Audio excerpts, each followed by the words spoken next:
সরাসরি মুখ্যমন্ত্রী ইনস্টাগ্রামের পেজ হ্যাক, বিধাননগর সাইবার থানায় অভিযোগ দায়ের, তদন্তে পুলিশ।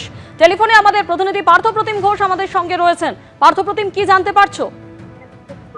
দেখো, মানুষের নানা সুবিধা অসুবিধা এবং সেই সংক্রান্ত বিষয় যাতে মুখ্যমন্ত্রীর সঙ্গে সরাসরি মানুষ যোগাযোগ করতে পারে, তার জন্য যে পরিষেবা চালু করেছিলেন সরাসরি মুখ্যমন্ত্রী মমতা বন্দ্যোপাধ্যায় নিজে। এবং এর পরবর্তীকালে ইনস্টাগ্রামে একটি পেজ খোলা হয়েছিল সরাসরি মুখ্যমন্ত্রী বলে, যেখানে হচ্ছে বিভিন্ন জায়গা থেকে মানুষ পরিষেবা নেওয়ার জন্য তাদের অভিযোগের কথা বা তাদের কোনো বক্তব্য থাকলে সেই বক্তব্যকেও তুলে ধরার জন্য সেই পেজটি খোলা হয়েছিল। এবং এক্ষেত্রে তোমার বলবো সেটা হচ্ছে যারা এই পেজটির পরিষেবা দেন বা যারা চালান সেটাকে পরিচালনা করেন, তারা হঠাৎ দেখতে পান যে সেই পেজটি থেকে এমন কিছু পোস্ট হচ্ছে, বিভিন্ন জায়গায় মেসেজ যাচ্ছে, সেটা কিন্তু তাদের তরফ থেকে করা হচ্ছে না। তখনই বুঝতে পারেন যে পেজটি হ্যাক করা হয়েছে। এবং তারপরেই গত মঙ্গলবার দিনকে বিধাননগর সাইবার পিএস এর কাছে অভিযোগ জানানো হয়েছে এবং বিধাননগর সাইবার পিএস গোটা ঘটনাটা একটা কেস স্টার্ট করে তদন্ত শুরু করেছে। এই সরাসরি মুখ্যমন্ত্রীর যে পেজ ইনস্টাগ্রামে খোলা হয়েছিল, সেই পেজটি হ্যাক কে বা কারা করলো, কি উদ্দেশ্যে করলো, সেই সমস্ত বিষয় দেখা হচ্ছে। বাংলার মানুষের কাছে আমার অকপট স্বীকারোক্তি, মোদির খোলা চিঠিকে কটাক্ষ করে পোস্ট তৃণমূলে। আমি বারবার দাবি করেছিলাম পশ্চিমবঙ্গে দুর্গাপুজো নিষিদ্ধ হয়েছে, শেষ পর্যন্ত সেটা সম্পূর্ণ মিথ্যে প্রমাণিত হয়েছে। প্রধানমন্ত্রীকে কটাক্ষ করে পোস্ট তৃণমূলে। জয়মা কালী স্লোগান তুলে লোক দেখানো ভক্তির অভিনয় করতে হচ্ছে, বাধ্য হয়ে একগুচ্ছ স্বীকারোক্তির মাধ্যমে সবার সামনে নিজের আসল ছবি তুলে ধরছি। প্রধানমন্ত্রীকে কটাক্ষ করে পোস্ট তৃণমূলের। বাংলার উন্নয়নের গতির সঙ্গে তাল মেলাতে না পেরে বাংলার প্রাপ্য আটকে রেখেছি। এগুলো আমারই পরিকল্পিত বঞ্চনা, যা রাজ্যের সাধারণ মানুষের জীবনে দুর্ভোগ ডেকে এনেছে। আমার নীতিগুলো দেশের মানুষের আশা পূরণে ব্যর্থ হয়েছে, পোস্টে দাবি তৃণমূলের।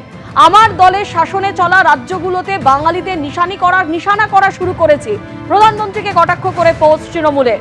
মাতৃভাষার মাধ্যমে পরিচয় নির্ধারণ করে আটক, দেশান্তর, নির্যাতন করছি। আমি ঋষি বঙ্কিমচন্দ্র চট্টোপাধ্যায়কে অত্যন্ত হালকাভাবে বঙ্কিমদা বলে সম্বোধন করেছি। প্রধানমন্ত্রীকে কটাক্ষ করে পোস্ট তৃণমূলের। পশ্চিমবঙ্গের মনোবল ভাঙতে না পেরে বাঙালিদের ঘুষপেটিয়া বলে দেগে দিয়েছি। এত কিছুর পরও জয়ের সম্ভাবনা ক্ষীণ, তাই নির্বাচন কমিশনকে অস্ত্র হিসেবে ব্যবহার করলাম। প্রধানমন্ত্রীকে কটাক্ষ করে পোস্ট তৃণমূলের। বৈধ ভোটার বাদ দিতে পশ্চিমবঙ্গের উপর তড়িঘড়ি এসআইআর চাপিয়ে দিলাম। ব্যর্থ প্রধানমন্ত্রী হওয়া সত্ত্বেও আমি আপনাদের মাটিতে পা রাখব। প্রধানমন্ত্রীকে কটাক্ষ করে পোস্ট তৃণমূলের। বিকশিত বাংলার ফাঁপা বলি আওড়াবো এবং আপনাদের সমর্থনের ভিক্ষা করব। প্রধানমন্ত্রীকে কটাক্ষ করে পোস্ট করেছে তৃণমূল কংগ্রেস।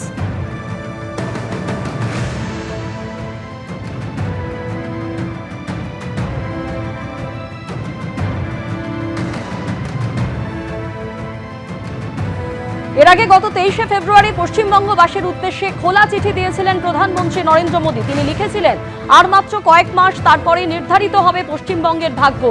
আমার স্বপ্নে সোনার বাংলার আবাল বৃদ্ধ বনিতা চরম বঞ্চনার শিকার। অন্তরের অন্তঃস্থল থেকে আমি একটি সংকল্প গ্রহণ করেছি, পশ্চিমবঙ্গকে বিকশিত ও সমৃদ্ধ করে তোলার সংকল্প। আর কতদিন আমরা মুখ বুজে সহ্য করব? এবার পরিবর্তন অপরিহার্য, চিঠিতে লিখেছিলেন প্রধানমন্ত্রী নরেন্দ্র মোদী। জানি আজকে পাল্টা কটাক্ষ করল তৃণমূল কংগ্রেস।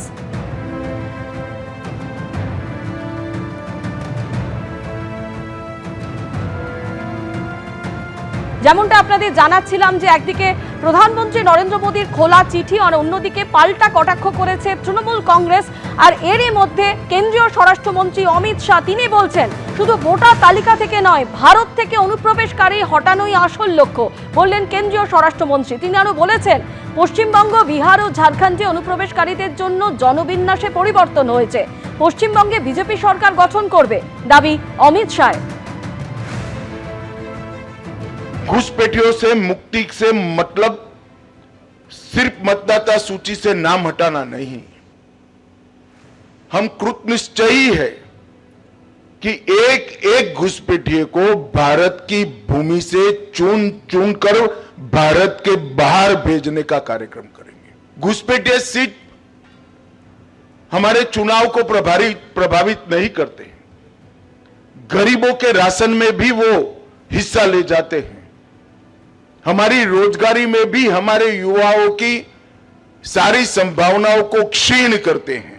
सबसे ज्यादा प्रभावित जो क्षेत्र है जनसांख्यिकी परिवर्तन से, बंगाल, बिहार और झारखंड का क्षेत्र है। बंगाल में भी चुनाव है। मुझे पूरा भरोसा है कि इस बार भारतीय जनता पार्टी की सरकार बनने वाली है। भारतीय जनता पार्टी की सरकार का पहला एजेंडा रहने वाला है कि सीमा पर बाढ़ का काम समाप्त करना और एक एक घुसपैठिए को चुन चुन कर देश के बाहर भेजना। তৃণমূল মুখপাত্র অরূপ চক্রবর্তী এই মুহূর্তে টেলিফোনে আমাদের সঙ্গে রয়েছেন। অরূপদা, আপনি শুনলেন কেন্দ্রীয় স্বরাষ্ট্রমন্ত্রীর মন্তব্য। দেখুন, আমরা জনপ্রতিনিধিরা না আগে অ্যাটেস্টেড করতাম। এই প্রথম কোনো মন্ত্রীকে দেখলাম নিজের দপ্তরকে সার্টিফাই এবং অ্যাটেস্টেড করলেন অযোগ্য আর অপদার্থ বলে। অনুপ্রবেশ যদি হয় সেটা রোখার দায়িত্ব কার? স্বরাষ্ট্র মন্ত্রকের, বিএসএফ এর।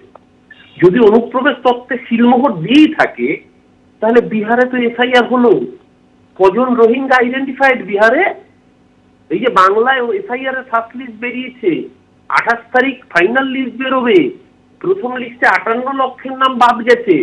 একজন অনুপ্রবেশকারী রোহিঙ্গার নাম দেখাতে পেরেছেন অমিত শাহ? পুরোটাই মিথ্যের ন্যারেটিভ।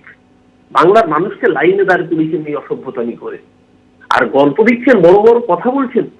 আজকে জনবিন্যাস বদলানোর কথা বলছেন, সেন্সাস করেননি কেন? বারণ কি করেছে? বাংলার যদি জনবিন্যাস বদলে থাকে তার জন্য সংখ্যালঘু অনুপ্রবেশ দায়ী নয়। বাংলার জনবিন্যাস বদলে থাকলে বিহার, উত্তরপ্রদেশ, ডাবল ইঞ্জিনের রাজ্য, রাজস্থানে আপনারা এবিসি আমাদের আগের দিন দেখিয়েছেন যে এসএসসি পরীক্ষা যখন চাকরি দিতে আসছে হাজার হাজারের ছেলে মেয়ে আসছে রাজস্থান, উত্তরপ্রদেশ, বিহার থেকে। কেন সেই রাজ্যে চাকরি নেই? বিজেপির মধুবনীর এমপি অশোক যাদব সে বাংলাকে ধন্যবাদ জানিয়ে বলছে 2 কোটি বিহারিকে এখানে কর্মসংস্থান, রুটি রুজি দিয়েছে বাংলার মানুষ। যদি ডেমোগ্রাফিক চেঞ্জ হয়ে থাকে, ডেমোগ্রাফিক চেঞ্জ হয়েছে হিন্দি ভাষী অন্য রাজ্যের মানুষ আসার জন্য। কেন সেন্সাস করেননি? সেন্সাস করলে তো জানা যেত এই রাজ্যে সংখ্যালঘুর পার্সেন্টেজ কত আর সংখ্যাগুরুর পার্সেন্টেজ কত। আরে বাংলাদেশে মুসলমানের সংখ্যা কমেনি, বাংলাদেশে হিন্দুর সংখ্যা কমেছে। সেই হিন্দুরা এপার বাংলায় এসছে। যদি অনুপ্রবেশ হয়ে থাকে সেটা শরণার্থী অনুপ্রবেশ, হ্যাঁ তারা কষ্ট করেছেন, অত্যাচারিত, তাই তারা এসছেন। কিন্তু আপনারা মিথ্যে ন্যারেটিভ দিয়ে প্রচার করে যাচ্ছেন যে বাংলাদেশ থেকে সংখ্যালঘু অনুপ্রবেশ। কেন হিম্মত হয়নি জনগণনা করার? কেন হিম্মত হচ্ছে না এফআইআর এর পরও কজন বাংলাদেশি ঘুষপেটিয়া, কটা রোহিঙ্গা আইডেন্টিফাইড? নির্বাচন কমিশন এখনো পর্যন্ত সংখ্যাটা শূন্য জানিয়েছে। আপনি এখানে এসে বড় বড় গল্প দেবেন আর বাংলার মানুষ মেনে নেবে? এটা অযোগ্য অপদার্থতম মন্ত্রী। পেহেলগামে যখন জঙ্গি হানা হলো কোথা থেকে অনুপ্রবেশ হয়েছে? এলওসি পাকিস্তানের বর্ডার, পাহারা দেওয়ার দায়িত্ব কার? আপনার। জম্মু কাশ্মীরে পুলিশের ক্ষমতা কার আছে? সরকার অন্যের হলো, পুলিশের ক্ষমতা আপনার আছে। অনেক ধন্যবাদ আপনাকে অরূপদা। এবিপি আনন্দ, এগিয়ে থাকে, এগিয়ে রাখে।